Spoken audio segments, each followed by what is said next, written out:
ખ્યાતિ હોસ્પિટલ દ્વારા ગંભીર બેદરકારીના કારણે બે દર્દીઓના મોત બાદ પણ હોસ્પિટલ દ્વારા કોઈ જવાબદારી ન મળતા આરોગ્ય વિભાગના અધિકારીઓ તેમજ પૂર્વ નાયબ મુખ્યમંત્રી નીતિન પટેલ ખ્યાતિ હોસ્પિટલ ખાતે પહોંચ્યા છે।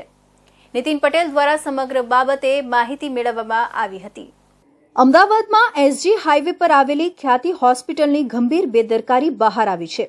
કડી તાલુકાના બોરીસાણા ગામના લોકોને હેલ્થ ચેકઅપ બાદ અમદાવાદ ખાતે હોસ્પિટલમાં લાવી અને પરિવારજનોની જાણ કર્યા વિના જ 19 લોકો એન્જિયોગ્રાફી કરવામાં આવી હતી, જ્યારે 7 દર્દીની એન્જિયોપ્લાસ્ટી કરવામાં આવી હતી, જે સારવાર બાદ 2 લોકોના મૃત્યુ થયા છે। ગ્રામજનોને જાણ થતાં મોટી સંખ્યામાં લોકો એસજી હાઈવે પર આવેલી હોસ્પિટલ ખાતે પહોંચ્યા હતા અને આ સમગ્ર બાબતે હોસ્પિટલના ડોક્ટરો અને મેનેજમેન્ટ પાસે જવાબ માંગ્યો હતો। ઘટનાની જાણ થતાં જ પૂર્વ નાયબ મુખ્યમંત્રી નીતિન પટેલ પણ હોસ્પિટલ પહોંચ્યા હતા।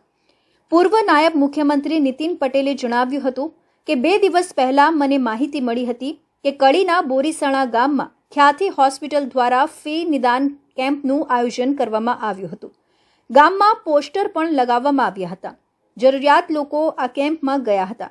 આ હોસ્પિટલ દ્વારા અમુક દર્દીઓને પસંદ કરીને તેઓના મા યોજનાનું કાર્ડ અને આધાર કાર્ડ સહિતના ડોક્યુમેન્ટ તૈયાર રાખજો અને આવતીકાલે તમને તમારી હોસ્પિટલમાંથી બસ મોકલી તમને અમદાવાદ હોસ્પિટલ લઈ જઈશું તેવું જણાવ્યું હતું।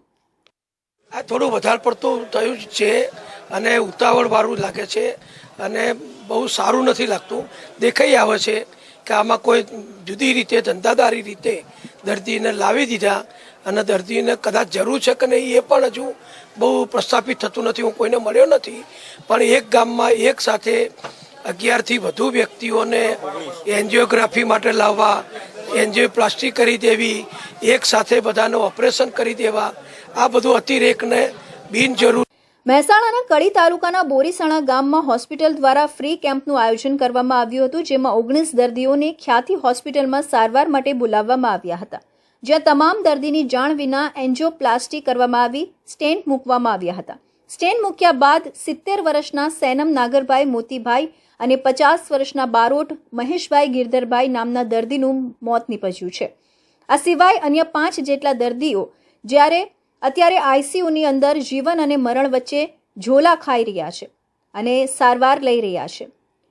ગ્રામજનોને જાણ થતાં મોટી સંખ્યામાં લોકો એસજી હાઈવે પર આવેલી હોસ્પિટલ ખાતે પહોંચ્યા હતા અને આ સમગ્ર બાબતે હોસ્પિટલના ડોક્ટરો અને મેનેજમેન્ટ પાસે જવાબ માંગ્યો હતો, જેમાં જવાબ આપવામાં ન આવતા ગ્રામજનો અને પરિવારજનો રોષે ભરાયા હતા।